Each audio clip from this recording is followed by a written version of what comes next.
Hello students, hope you are doing well. Today we are going to start our physics portion. ठीक है, physics portion start करेंगे। Chemistry portion आपका already 10th class का complete हो चुका है। इसका आपका फर्स्ट चैप्टर रहेगा लाइट। ठीक है, लाइट क्या होती है? आपकी फॉर्म ऑफ एनर्जी। ठीक है, for example sun is the biggest source of energy. ठीक है, सन से हमें सबसे ज़्यादा लाइट मिलती है। ये आपको पता ही होगा। नेक्स्ट हम move on to the topic reflection of light. Reflection क्या होती है? Bouncing back of light from the same medium. For example यहाँ पे मैंने एक आपका रिफ्रैक्टिंग मीडियम लिया हुआ है। ठीक है, एक मीडियम है, उसपे जो आपकी लाइट फॉल कर रही है that is your incident light. ठीक है, उसका क्या नाम होगा? इंसिडेंट। और जो मीडियम पे स्ट्राइक करने के बाद उसी मीडियम में वापस जाती है that is your refracted light. He refracted light. Okay.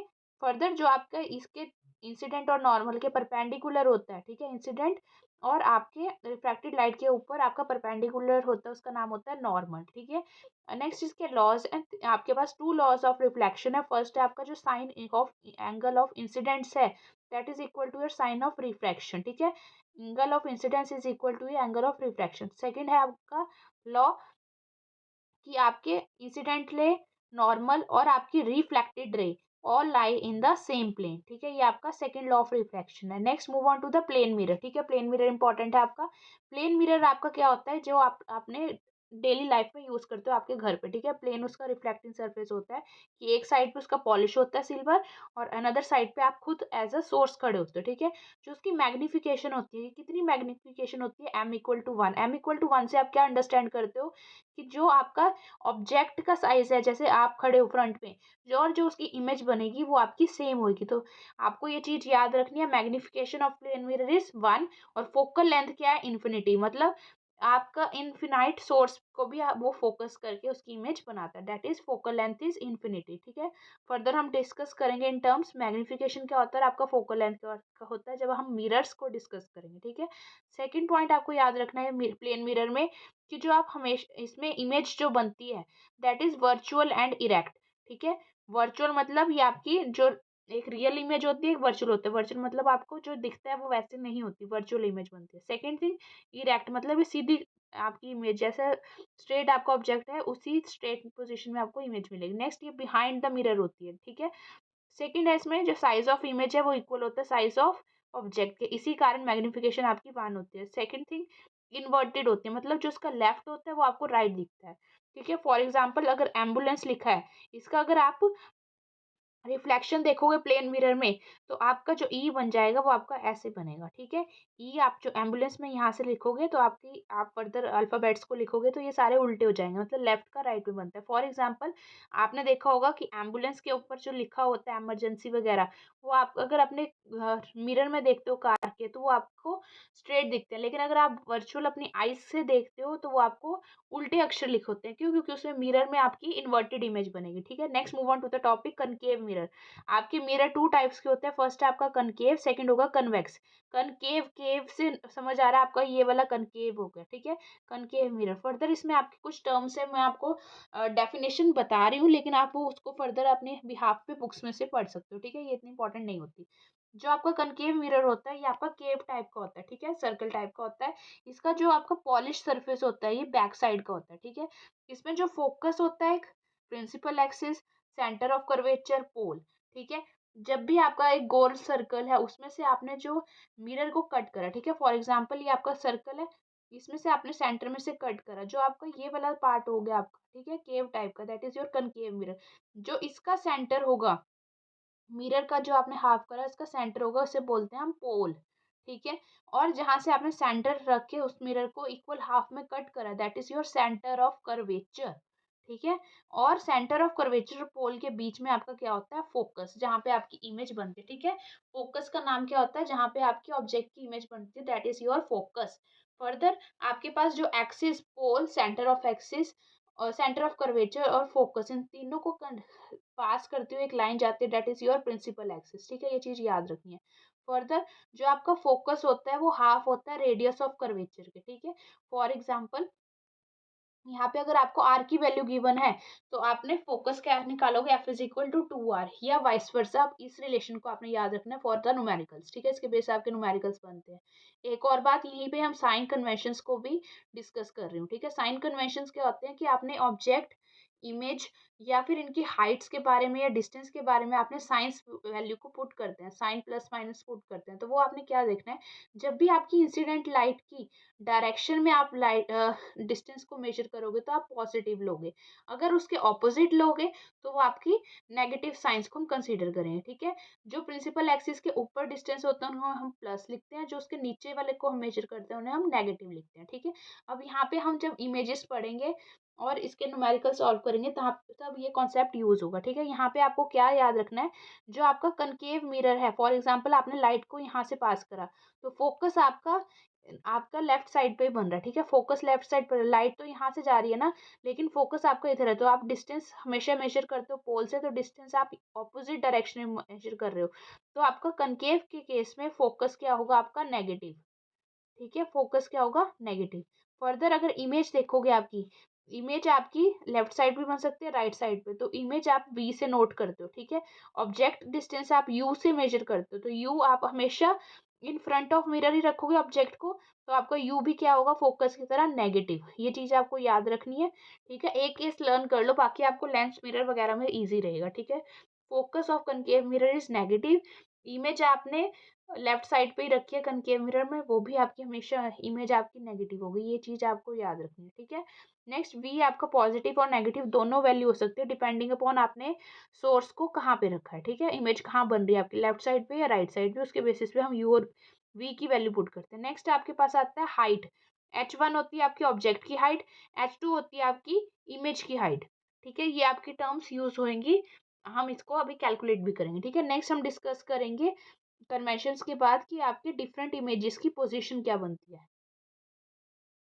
ये आप ड्रॉ भी कर सकते हो, लेकिन आपका जो मेन पॉइंट है आपको मैं वही एक्सप्लेन कर रही हूँ। ठीक है, यहाँ पे बहुत सारे आपके बन सकते हैं, लेकिन हम यहाँ पे सिर्फ 2-3 ही डिस्कस करेंगे, बाकी आप ड्रॉ करके या बुक में से अपने बिहाफ पे देख सकते हो। ठीक है, जो इंपॉर्टेंट है वही डिस्कस कर रही हूँ मैं। जब भी दो चीजें आपको याद रखनी है, जब भी आपका ऑब्जेक्ट इन्फिनिटी पे होगा तो उसकी हमेशा इमेज फोकस पे बनेगी, ये अब मैं जो मोस्ट इंपॉर्टेंट है। ठीक है, ऑब्जेक्ट अगर आपका इन्फिनिटी पे है, लाइट आपकी इन्फिनिटी से आ रही है, तो आपकी इमेज हमेशा फोकस पे बनेगी और वो बहुत ज़्यादा छोटी होगी। ठीक है, यहाँ पे ये मैंने इसका डायग्राम शो किया हुआ है। ठीक है, ये आपकी रेस मैंने जो एरो पुट करा है, ये आपके ऑब्जेक्ट आ रहा है इन्फिनिटी से, तो इमेज कहाँ बन रही है आपकी फोकस पे, F for focus, C for centre of curvature. ठीक है, तो आपकी हाईली डिमिनिश्ड इमेज बनी। ये आपको कई बार रे डायग्राम न्यूमेरिकल्स में 4 मार्क्स के न्यूमेरिकल्स आते हैं, उसमें रे डायग्राम ड्रॉ करना आता है। ठीक है, तो आपने याद रखना है कि जो भी लाइन आपकी इंसिडेंट होगी, कोई भी लाइन अगर आपकी मिरर के ऊपर फॉल कर रही है, उसको हम इंसिडेंट लाइट कहते हैं, अगर वो आफ्टर रिफ्रैक्शन आपका हमेशा फोकस से पास करती है। ठीक है, focus and centre of curvature से वो स्ट्रेट पास कर जाती है। ओके, तो ये यहाँ पे मैंने ड्रॉ किया है। नेक्स्ट अगर फोकस पे, इसका वाइस वर्सा, अगर फोकस पे आपका ऑब्जेक्ट है तो इमेज आपकी इन्फिनिटी में मिलेगी और वो बहुत बड़ी मिलती है। ठीक है, उसे हम यहाँ पे ड्रॉ नहीं कर रही हूँ। ठीक है, क्यों, क्योंकि इन लार्ज इमेज है वो आपकी ड्रॉ करनी आपको पैरेलल लाइंस जा रही है, तो ये नहीं हमें पता कहाँ पे मीट करेगी, और जहाँ मीट करती है वहीं पे आपकी इमेज बनती है। ठीक है, ये आपने बेसिक्स में पढ़ा होगा। अगर आपकी फर्दर आप देखोगे, अगर सी पे रखोगे पोजीशन, तो आपकी सी पे ही इमेज मिलेगी और वो सेम साइज की मिलेगी। ये 3 मोस्ट इंपॉर्टेंट केसेस है, इनके बेसिस पे आपके क्वेश्चंस आपको दिख जाते हैं, या मैच द फॉलोइंग में आपका एमसीक्यू की फॉर्म में क्वेश्चन बन जाता है। तो ये 3 तो आपको याद होने चाहिए। फर्दर आप ये देखोगे कि अगर जितनी दूर आपकी इमेज होएगी तो उतना ही छोटा उसकी जितनी छोटा उतनी छोटी उसकी इमेज बनेगी। ठीक है, जितनी दूर आपका ऑब्जेक्ट होगा उतनी छोटी आपकी इमेज बनेगी। फर्दर अगर आप डिस्टेंस को कम करते हो, ऑब्जेक्ट का डिस्टेंस को कम करते हो, तो आपकी इमेज बढ़ती जा रही है। ठीक है, ये वाले जो मैंने 3 केस डिस्कस करे हैं इसमें आप देख सकते हो। ठीक है, एक और बात, अगर ये आप सारे ड्रॉ कर सकते हो। ठीक है, रे डायग्राम अपने आप ये अपने बिहाफ पे बुक पे ड्रॉ करे हुए हैं, वो देख सकते हो आप, आपकी एनसीईआरटी में सब कुछ टेबुलर फॉर्म में दिया हुआ है। नेक्स्ट अगर जो इम्पोर्टेंट है, अगर आप फोकस और पोल के बीच में कोई भी ऑब्जेक्ट रखते हो तो आपकी वर्चुअल इमेज बनती है, ये इंपॉर्टेंट है। हमेशा कनकेव मिरर, मैंने आपको बोला था कि रियल इमेज देगा, इन ऊपर वाले जितने भी हमने केस डिस्कस कर रहे हैं रियल इमेज देगा, लेकिन वर्चुअल और इरेक्ट इमेज कब मिलेगी आपको, जब आपको फोकस और पोल के बीच में आपका ऑब्जेक्ट रखा होता है, तो आपकी जो इमेज होती है वो इनलार्ज होती है, वर्चुअल होती है और इरेक्ट होती है। ये इंपॉर्टेंट है, ये आपको लर्न करना है, ये आप ड्रॉ करके याद भी रख सकते हो। ठीक है, फोकस और पोल में, और इसी को हम यूज करते हैं, इसी पोजीशन को एज अ शेविंग मिरर। ठीक है, क्यों, क्योंकि आपको लार्ज व्यू चाहिए होता है। ठीक है, छोटी सी जगह का लार्ज व्यू चाहिए होता है, तो हम इससे शेविंग मिरर, डेंटिस्ट मिरर या सोलर फर्नेसेस में और टॉर्चेस की हेडलाइट्स में। 4 इसके इंपॉर्टेंट यूजेस है, कई बार यूजेस पे क्वेश्चन आ जाता है, ठीक है। तो ये 4 आपके कनकेव मिरर के यूजेस है। Next moving to the convex mirror. Convex mirror भी हम कैसे ड्रॉ करेंगे, आपका ये होता है कन्वेक्स मिरर, ठीक है। कन्वेक्स नाम से ही पता चल रहा है, ठीक है। वेक्स तो आपका ये उल्टा हो जाएगा कनकेव के, ठीक है। इसमें आपको क्या चीज़ याद रखनी है कि ये हमेशा ही आपकी वर्चुअल इमेज बनाता है और डिमिनिश्ड मतलब छोटी सी इमेज बनाता है। तो आपको अब इसका यूज़ कहाँ पे आता है, इसमें भी देखो इन्फिनिटी और पोल की पोजीशन है और डिफरेंट आपकी ये है, लेकिन आपको याद के रखना है वर्चुअल इरेक्ट एंड डिमिनिश्ड कौन बनाता है, आपका कन्वेक्स मिरर। और ये इसे हम रेयर व्यू मिरर यूज करते हैं, या टेलीस्कोप में भी हम जो मिरर यूज करते हैं that is your convex mirror. क्यों, क्योंकि आपको लार्जर सरफेस एरिया को छोटा दिखाना है, ठीक है। पीछे का जो आपका सीन आ रहा है आपकी कार के पीछे, तो वो आपने छोटे व्यू में आपको मिरर में दिखे, इसलिए हम कौन सा यूज करते हैं, योर कन्वेक्स मिरर, ठीक है। Next move on to the mirror formula, ठीक है। मिरर फॉर्मूला में आपका अब देखो इसमें मैंने केस दिया हुआ है आपकी, यहाँ पे भी फोकल लेंथ डिस्कस कर लेते हैं। ये आपकी पॉजिटिव होती है, क्यों, क्योंकि आपका ऑब्जेक्ट यहाँ पे रखा हुआ है, ठीक है। तो in the direction of light में ही आपने मेजर करा, तो फोकस कन्वेक्स मिरर में आपका पॉजिटिव रहेगा, ठीक है। नेक्स्ट मिरर फॉर्मूला ये होता है आपका 1/v is equal to 1/u is equal to 1/f, ठीक है। v और u के आपके image and object distance respectively, ठीक है। नेक्स्ट आप मैं इस पे स्टेप न्यूमेरिकल भी सॉल्व कराऊंगी। मैग्निफिकेशन के बारे में बात करेंगे। मैग्निफिकेशन का ये फॉर्मूला है, ये आपको याद रखना है।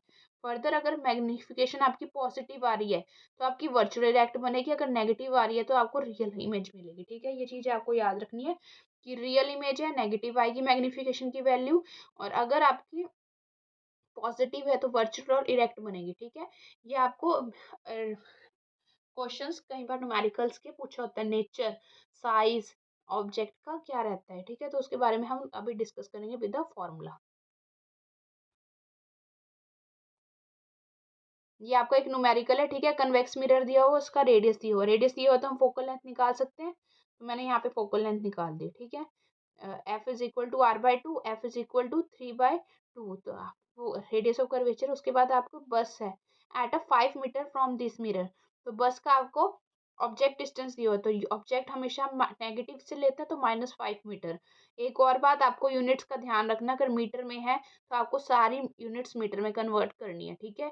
और अगर सेंटीमीटर में क्वेश्चन की एक वैल्यू है तो आपको सेंटीमीटर में देखनी है। लेकिन अगर आपकी मीटर और सेंटीमीटर की दोनों मिक्स्ड वैल्यूज आ रखी हैं न्यूमेरिकल्स में, तो आपको हमेशा मीटर में ही वैल्यू को आंसर को निकाल के आना है, तभी आपके मार्क्स आपको फुल मिलेंगे उस न्यूमेरिकल के, ठीक है। 1 metre is equal to 100 centimetre, तो आप कन्वर्ट कर सकते हो सेंटीमीटर को मीटर में, ठीक है। फर्दर हम इसमें मिरर फॉर्मूला यूज करके आपकी इमेज का साइज, इमेज का आपको पोजीशन, नेचर और साइज निकालना है, ठीक है। तो पहले हम डिस्टेंस निकाल लेते हैं, और इमेज का डिस्टेंस निकालने के लिए 1/v इज इक्वल टू, ये फॉर्मूले में हमने वैल्यूज को पुट करा, on solving we get v, ठीक है। v की आपको आ गई। अब देखो v का साइन आपका पॉजिटिव आया, पॉजिटिव आया तो मतलब आपका वर्चुअल इमेज है, क्यों, क्योंकि इन द डायरेक्शन होगी तभी v आपका पॉजिटिव आया, और कन्वेक्स मिरर है, ठीक है। कन्वेक्स मिरर तो वैसे ही आपकी वर्चुअल इमेज बनाती है। नेक्स्ट, इस फॉर्मूले मैग्नीफिकेशन की वैल्यू में अगर आप पुट करते हो तो आपको v की वैल्यू और vu की वैल्यू पुट करने के बाद मैग्नीफिकेशन आपका पॉजिटिव आया, ठीक है। मैग्नीफिकेशन पॉजिटिव आया, इससे भी हमारा ये आपको क्लियर होगा कि इमेज क्या बनेगी आपकी, वर्चुअल और इरेक्ट, ठीक है। तो आपसे पोजीशन पूछी थी, पोजीशन आपकी आई 1.5, नेचर पूछी थी आपकी वर्चुअल, और साइज ऑफ इमेज आप इस फॉर्मूले में पुट करके ये निकाल सकते हो 0.23। मैग्नीफिकेशन आई ना आपकी, तो यही आपकी साइज ऑफ इमेज है, okay. Next moving to the lenses, ठीक है। लेंसेज पे मूव ऑन करेंगे। लेंसेज भी आपके सेम उसी की तरह ही होते हैं, मिरर की तरह, लेकिन ये आपके लेंसेज आपके टू आपके रिफ्लेक्टिंग सर्फेसेज होती है, ठीक है। मतलब कि आपका वो आपने एक ही कंसीडर करा था, यहाँ पे आपके टू हम कंसीडर करते हैं। एक आपका होता है कन्वर्जिंग लेंस, एक होता है आपका डाइवर्जिंग लेंस, ठीक है। लेंसेज और मिरर आपके सेम ही होते हैं, बस थोड़ा बहुत डिफरेंस होता है, इसमें दो रिफ्लेक्टिंग सर्फेसेज हो जाते हैं, ठीक है। इसमें जो लेंसेज में आपका फिनोमिना यूज होता है दैट इज योर रिफ्रैक्शन, ठीक है। रिफ्रैक्शन क्या होता है आपका, कि जब आपका एक मीडियम से लाइट दूसरे मीडियम में एंटर करती है that is deviate from its original part, that is your refraction, ठीक है। लेंसेज में आपका फॉर्मूला जो फिनोमिना यूज होता है that is refraction of light, और मिरर में कौन सा होता है, रिफ्लेक्शन, ठीक है। रिफ्लेक्शन आपका सेम मीडियम में होता है, लेकिन रिफ्रैक्शन आपके डिफरेंट मीडियम में हम बात करते हैं। फर्दर आप इसमें देखोगे जब भी आपकी ये इंपॉर्टेंट है, रेयर टू डेंसर मूव करेगी लाइट, ठीक है। रेयर टू डेंसर तो आपकी बेंड्स टूवर्ड्स द नॉर्मल। ठीक है, ये आप एनसीईआरटी में देखोगे, आपके टेबल में बना हुआ है ये। ठीक है, टेबुलर फॉर्म में येलो बॉक्स बना हुआ है, उसमें आपकी ये चीज़ डिफाइन करी हुई है, लेकिन ये मैंने आपको शॉर्ट में यहाँ पे एक्सप्लेन कर रही हूँ। ये चीज़ आपको पता होना चाहिए। जब भी रेयर टू डेंसर, एक चीज़ याद रख लो, रेयर टू डेंसर, डेंसर मतलब उसमें ज़्यादा पार्टिकल्स है, ज़्यादा पार्टिकल्स होने के कारण उसकी जो लाइट की वेलोसिटी है वो डिक्रीज करती है। ठीक है, ये वेलोसिटी डिक्रीज करेगी तो it bends towards the normal, ऐसे ये याद रख सकते हो। ठीक है, इसका वाइस वर्सा आप याद कर सकते हो for denser to rare. Okay, denser to rare में, डेंसर में ज्यादा पार्टिकल्स थे तो उसकी वेलोसिटी बढ़ी हुई थी, लेकिन जैसे ही वो रेयर में आएगा, नंबर ऑफ पार्टिकल्स डिक्रीज करेंगे तो उसकी वेलोसिटी बढ़ेगी, वेलोसिटी बढ़ने के कारण वो नॉर्मल से अवे जाएगा। ठीक है, ये चीज आपको याद होनी चाहिए, इसके बेस आपके न्यूमेरिकल्स आते हैं। Further move on to the topics spherical mirrors. Spherical mirrors आपके दो होते हैं, convex mirror and concave lens. ठीक है, दो आपके स्फेरिकल मिरर्स के केसेस है, convex lens and concave lens. जो आपका कन्वेक्स होता है वो आपका कन्वर्जिंग लेंस होता है। ठीक है, कन्वर्जिंग लेंस है और इसको हम कनकेव मिरर की तरह ही आप ट्रीट कर सकते हो। ठीक है, जो आपने अब तक कनकेव मिरर के बारे में पढ़ा है वही आपका क्या है, कन्वेक्स लेंस, ये याद रखना आपने। ठीक है, जो आपने कनकेव मिरर पढ़ा है वही आपका क्या है, कन्वेक्स लेंस। ओके, इसमें हमेशा आपकी इमेज आप देखोगे, इसकी फोकल लेंथ हमने कन्वेक्स देखा था, उसकी पॉजिटिव आएगी। क्यों? क्योंकि इसका फोकस बिहाइंड द मिरर होता है। ठीक है, इंसिडेंट लाइट के ऑपोजिट, तो इसका फोकस पॉजिटिव है। डाइवर्जिंग में जो होता है ये आपका डाइवर्जिंग लेंस होता है। ठीक है, इसको हम बोलते हैं कनकेव लेंस। इसमें हमेशा इमेज ये आपका कन्वेक्स मिरर की तरह होता है। ठीक है, जो आपने कन्वेक्स मिरर पढ़ा है वही सारा कुछ आपका कनकेव लेंस के लिए यूज करेंगे। और इसमें हमेशा इमेज मैंने अभी पढ़ाया आपके डिमिनिश्ड, वर्चुअल और इरेक्ट बनेगी। ठीक है, इसके आपको फर्दर जो मैंने ग्राफिकल आपको रिप्रेजेंटेशन टेबुलर फॉर्म में दिखाया था वैसे ही इसी का भी है। ये देखो, ये इसका टेबल है वैसे ही। ठीक है, ऑब्जेक्ट, इमेज डिस्टेंस, और हम इसमें नेचर और इसके साइज के बारे में बात करें। ठीक है, मैंने क्या कराया था, इन्फिनिटी पे है तो इमेज आपकी फोकस पे बन रही है, और अगर फोकस पे आपका ऑब्जेक्ट है तो इन्फिनिटी पे इमेज बनेगी। वही चीज करिए, हमेशा रियल और इन्वर्टेड बनाते हैं, लेकिन एक केस में जब हमने एफ और पी की बात कर थी, अब पी की जगह हम क्या करेंगे, ओ। ओ क्या है आपका ऑप्टिकल सेंटर। ठीक है, ऑप्टिकल सेंटर कंसीडर करते हैं तो आपकी इमेज आपकी वर्चुअल और डायरेक्ट होती है। ठीक है, इसी के आपके मेन यूजेस होते हैं लेंसेज में। Okay, next move on to the similarly आप कनकेव लेंस के बारे में भी बात कर सकते हो। हमने ये कन्वेक्स लेंस के बारे में मैंने आपको टेबल में बता दिया। ठीक है, इसके भी आपके बने हुए हैं बुक में डायग्राम, रे डायग्राम, वो आपने देख सकते हो। नेक्स्ट लेंस फार्मूला बेस्ड आते हैं। ठीक है, लेंस फार्मूला आपका मिरर फार्मूला के लिए सेम ही होता है, बस डिफरेंस का आता है साइन में। ठीक है, यहाँ पे ऑब्जेक्ट के आगे आपका -1/u लगा होता है। ठीक है, सेम आपका ये लेंस फार्मूला के बेस पे आपके क्वेश्चन है बुक में, वो आप सॉल्व कर सकते हो। सिमिलरली हम मैग्निफिकेशन कैसे करेंगे, मैग्निफिकेशन यहाँ पे मिरर के केस में नेगेटिव आता है, लेकिन लेंस के फॉर्मूले में यहाँ पे ये पॉजिटिव है, और सेम रेस्ट आपका सेम है। Okay, next move on to the refractive index. Before refractive index एक और आपका कंसेप्ट आता है। ठीक है, कई बार क्वेश्चन बना होता है 2 मार्क्स का, अगर आपको एक भी मार्क्स नहीं कटवाना तो आप ये क्वेश्चंस भी एक्स्ट्रा कर सकते हो। ठीक है, नंबर ऑफ इमेजेस की, कोई मिरर कितनी इमेजेस निकाल रहा है वो हम कैसे कैलकुलेट करते हैं, number of images equal to 360/थीटा। थीटा क्या है आपकी, जो आपने एंगल दिया हुआ है। ठीक है, किसी एंगल पे अगर आपने इमेज को रखा है तो आप थीटा की वैल्यू वो पुट कर सकते हैं। ठीक है, तो अगर ये इवन आएगा तो नंबर ऑफ इमेजेस क्या होगी आपकी, n-1। Okay, number of images is n-1, यहाँ पे लिखा हुआ है इवन है। अगर ऑड है तो जो n की वैल्यू आएगी आपकी डिवाइड करने के बाद, n क्या आपका 360/थीटा। ठीक है, जो n की वैल्यू आएगी अगर ऑड आती है तो वो आपकी n, ये आपकी नंबर ऑफ इमेजेस है। ठीक है, next move on to the refractive index. Refractive index क्या होता है आपका, n2/n1। ठीक है, c/v ये हम देखते हैं। ठीक है, रिफ्रैक्टिव इंडेक्स को हम n से लिखते हैं। इसमें हम क्या होता है, speed of light in air to the medium. ठीक है, एयर का ऊपर रखते हैं, नीचे मीडियम की रखते हैं, ये याद रखिए। एयर में स्पीड ऑफ लाइट क्या है, 3 × 10⁸ ठीक है, 3 × 10⁸ आपकी speed of light in air है।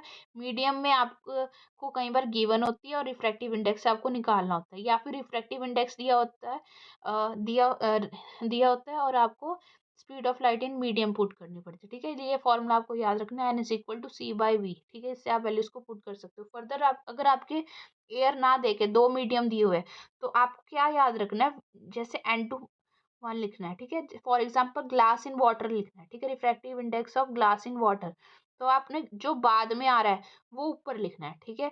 जो यहाँ पे देखो 2 1 है ना, तो 1 मैंने ऊपर लिखा है मीडियम, 2 नीचे लिखा है। ये आपकी ट्रिक है, ये आपको याद रखना है। फॉर एग्जाम्पल यहाँ पे अगर आपका ग्लास और वाटर होता है, ये मीडियम आप जो बाद में लिखा हुआ है वो आपने ऊपर लिखना है, ये चीज याद रखनी है। सिमिलरली अगर एंड 1 2 होता तो 2 बाद में आ रहा है तो 2 को मैंने यहाँ ऊपर लिखा है, ठीक है। ऐसा क्यों लिखा, क्योंकि इसे हम कहते हैं लॉ ऑफ रेसिप्रोसिटी, ठीक है। लॉ ऑफ रेसिप्रोसिटी क्या होता है, N2 एन वन, अगर ये आपका refractive index with respect to 1 ले रहे हो, वो इनवर्सली होता है N12। ये आपका लॉ ऑफ रेसिप्रोसिटी होता है, that you have to remember. Okay, next मैंने डिफरेंट आपके मीडियम्स कंसीडर करे हैं। ये देखो आपके एयर, वैक्यूम वगैरह सारे कंसीडर करें और उनकी रिफ्रैक्टिव इंडेक्स की वैल्यू दी है। इसमें से आपको जो लर्न करने की है वो आपकी फर्स्ट 2 आपको वैल्यूज पता होनी चाहिए। कई बार न्यूमेरिकल्स में आपको कुछ वैल्यूज एज्यूम करते हैं कि पता होगी, तो आपने एयर और वैक्यूम में रिफ्रैक्टिव इंडेक्स की वैल्यू है 1, वाटर में 1.3, ये आपको लर्न होनी चाहिए, ठीक है। ये न्यूमेरिकल्स में आपका यूज होता है।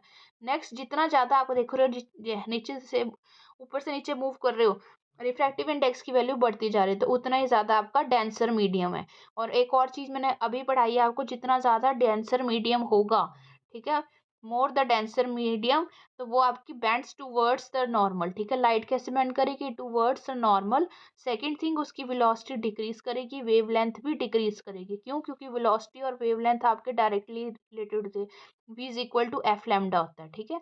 ये आपका एक रिलेशन है जो आपने 9th क्लास में पढ़ा होगा, ठीक है, साउंड चैप्टर में। Okay, next move on to the Snell's law. Snell's law क्या होता है आपका, refractive index is related to your sines angles, ठीक है। n is equal to sine N I by R, ठीक है, ये आपका फॉर्मूला है, that is your Snell's law. Okay, और ये आपके जो रिफ्रैक्टिव इंडेक्स है ये आपका यूनिटलेस है, इसकी कोई यूनिट्स नहीं है, ये चीज़ हमेशा आपको पता होनी चाहिए। जो भी मैंने ऊपर वैल्यूज लिखी है ये आपकी यूनिटलेस है। क्यों, क्योंकि ये रेशियो है और सेम क्वांटिटीज के बीच में रेशियो, इसलिए रिफ्रैक्टिव इंडेक्स की कोई वैल्यू नहीं है, यूनिट्स नहीं है, sorry. Next moving to the scattering, ठीक है। स्कैटरिंग में आपने पढ़ा हुआ है, ये आपने एक्सपेरिमेंट भी करा होगा, ठीक है। जब हम प्रिज्म लेते हैं उसमें से हम लाइट पास करवाते हैं तो वो आपकी विबग्योर पैटर्न आता है, ठीक है। ये आपने पढ़ा भी होगा, एक्सपेरिमेंट भी है 10th क्लास में आपका विबग्योर वाला एंगल ऑफ प्रिज्म के बारे में, ठीक है। यहाँ पे मैंने ये आपका ड्रॉ करके दिया हुआ है, यू कैन सी, ये रहा प्रिज्म, ठीक है। प्रिज्म में से आपकी लाइट इंसिडेंट करी, एंगल ऑफ प्रिज्म दिया हुआ है, एंगल ऑफ डेविएशन और एमर्जेंट रे। एमर्जेंट रे क्या होगी, जो उनसे आपकी रिफ्रैक्शन के बाद आपके पास बाहर लाइट आती है, दैट इज योर इमर्जेंट रे, ठीक है। और एंगल ऑफ प्रिज्म क्या होता है आपका, जो प्रिज्म के अंदर एंगल बना होता है, that is your angle of prism. और एंगल ऑफ डेविएशन क्या होता है आपका, जो आप एक्सपेक्ट कर रहे थे रिफ्रैक्टेड लाइट जो आएगी आपकी और इमर्जेंट लाइट जो आई है उसके बीच का जो एंगल होता है, that is your emergent angle, ठीक है। फर्दर जो आपकी स्कैटरिंग हुई है, ठीक है, प्रिज्म में, वो इनवर्सली रिलेटेड होती है वेवलेंथ की। ये इंपॉर्टेंट फॉर्मूला है, दैट यू हैव लर्न। एक और आपके क्वेश्चंस बने हुए हैं कि जब अगर आपने कॉइन डाला है किसी वाटर के बीकर में, तो वो कॉइन आपको थोड़ा सा बीकर से में पानी में उठा हुआ नजर आता है, क्यों। ये आपके रीजनिंग के क्वेश्चन बन रहे हैं, ठीक है। ये सारे रीजनिंग के क्वेश्चंस के मैं आपको आंसर एक ही बताऊंगी, और लेकिन आपको याद क्या रखना है कि ये क्वेश्चंस कौन से हैं। फर्स्ट आपका है कि अगर आपने पेंसिल को रखा है, ठीक है, किसी बीकर में, तो वो आपको स्लांटिंग में नजर आते हैं, ठीक है।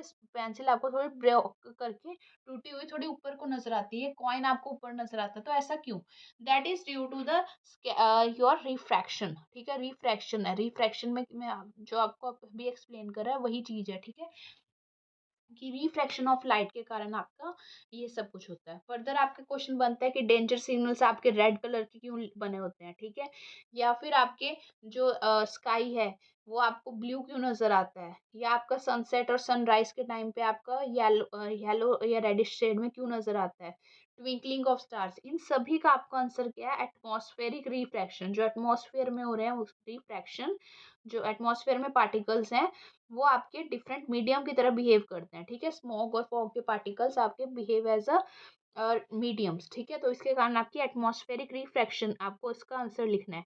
फर्दर जो मैंने ये पेंसिल और कॉइन वगैरह डिस्कस करा है, इसके बेस आपके क्वेश्चन बनते हैं, ठीक है। तो आपको उस क्वेश्चन के लिए एक फॉर्मूला यूज होता है, mu is equal to real distance upon apparent distance. Apparent distance क्या होता है, जितना आपको दिख रहा है, ठीक है। फॉर एग्जांपल ये मैं एक बीकर ड्रॉ कर रही हूँ, ठीक है। इस बीकर में आपकी पेंसिल, ये आपकी रियल पोजीशन आनी थी, ठीक है। पानी में जो नीचे वाली पोजीशन है ये आनी चाहिए थी, लेकिन ये आपको स्ट्रेट ना दिख के कुछ स्लांटिंग ऐसे नजर आएगी, टेढ़ी, ठीक है। तो ये जो टेढ़ी नजर आ रही है, that is due to the रिफ्रैक्टिवेशन, ठीक है, रिफ्रैक्शन हुई है इसकी, ठीक है। तो उसके लिए फॉर्मूला क्या होता है, mu is equal to real distance जो होना चाहिए divided by its apparent distance. ये फॉर्मूला आपको पता होना चाहिए, then only you can solve the numericals, ठीक है। इसके बेस आपके न्यूमेरिकल्स भी बनते हैं। Hope you will understand it. Like share and subscribe to my channel. Thank you.